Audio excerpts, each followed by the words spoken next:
Hey everybody, Jeff Marr here in Sacramento, California, and ever since I unveiled Helicopter Hank piloting Microcopter 10, I've gotten some inquiries from stations that might be interested in purchasing the AR Parrot drone for use out in the field.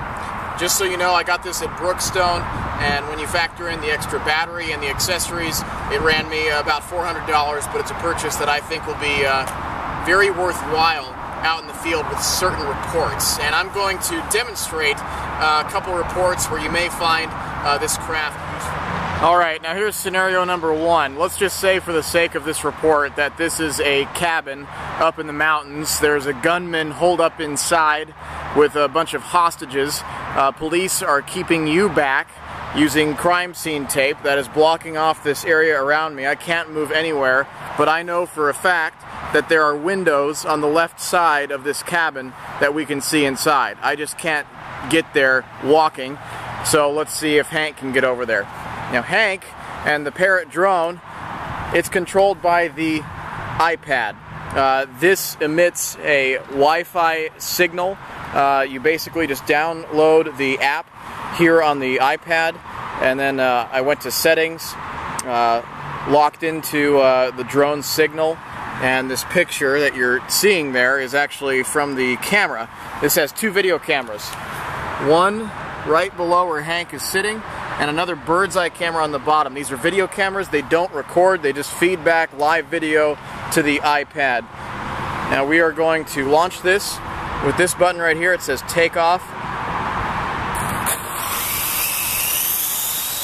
Okay, and it automatically takes off and hovers. Notice I'm not touching anything.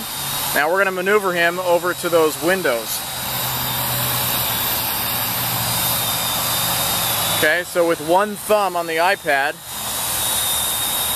I'm just going to tilt this thing, and like a gyro, it's responding.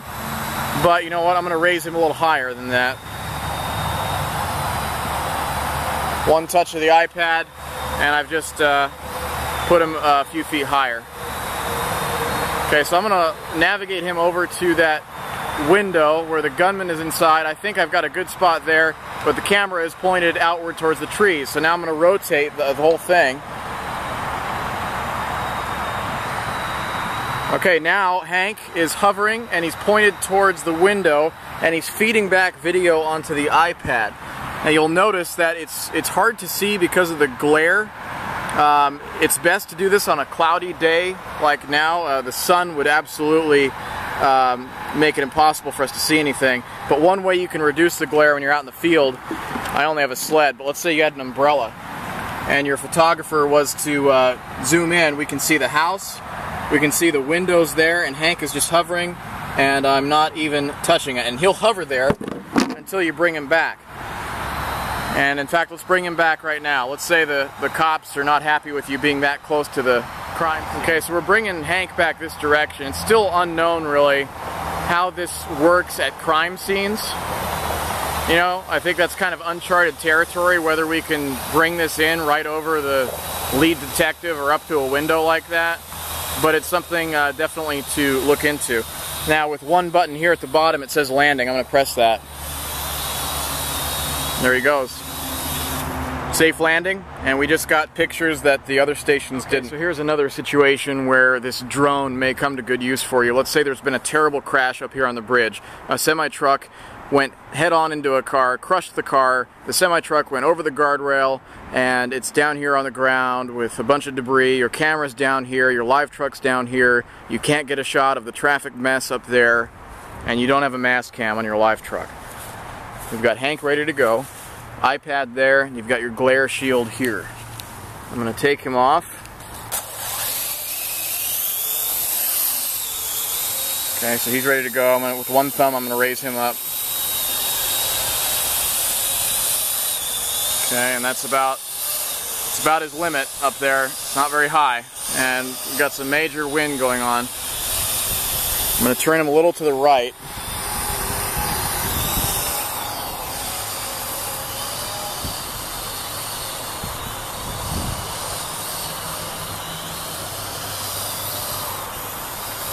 Okay, and then on the camera here, as he hovers, we're just going to use the glare shield again. And you can see the guardrail, and if there was a traffic situation, your photographer would be able to zoom in on this screen better than my flip camera can and get some details there. We're going to land him safely. And that's the thing with these windy conditions, it's best not to operate this with winds 7 miles an hour or above. So keep that in mind. Alright, here's another example. Let's say there's been a plane crash in this field and there's debris scattered all over the place. You're sectioned off here, there's crime scene tape here, and just up ahead, I'd say about 70 yards, that yellow marker, maybe there's a piece of the tail there. Another yellow marker there, that's where the cockpit is. Let's say maybe you want to get a look at that marker there, which is quite a distance away. So let's see if Hank can make it there. Helicopter Hank in action.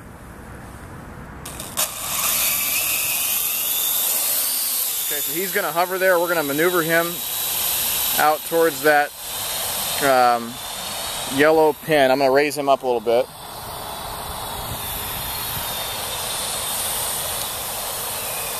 And this is going to pretty much test the distance of this device.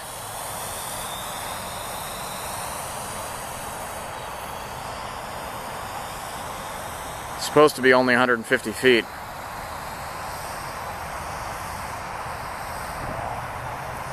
Okay, I think he made it. In fact, I believe he's past that. I'm going to back him up a little bit.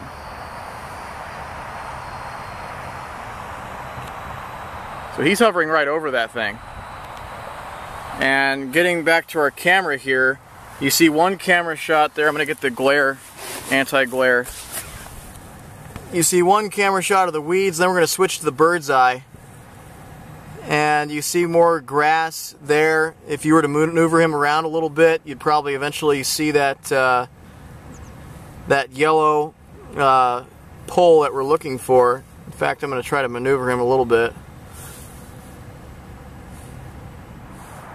Alright, so those are just a few examples of what the AR Parrot drone can do for you out in the field. I know that we're going to be using a lot of it in Sacramento as much as we can. It certainly applies well to certain reports. It's not going to give you the quality of an HD chopper up in the air, but it does get closer than those choppers are allowed to go, and it makes for more creative storytelling and really a pioneering effort for the industry itself. As for restrictions with the FAA, we are actively looking into this.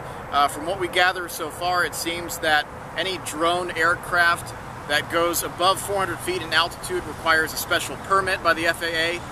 This would qualify under recreational use and wouldn't require such a permit from what we have researched so far. But don't take my word for it, you may want to do some research on your own as well. What would be great is if there's an engineer out there who can actually figure out how to route the video from the drone through the iPad and back into the station so the photographer doesn't have to actually shoot it off a screen. So maybe we can put our heads together on this. If you have any questions or comments, just shoot me an email. It's the letter J, Maher, M-A-H-E-R, @news10.net. Hope it helped.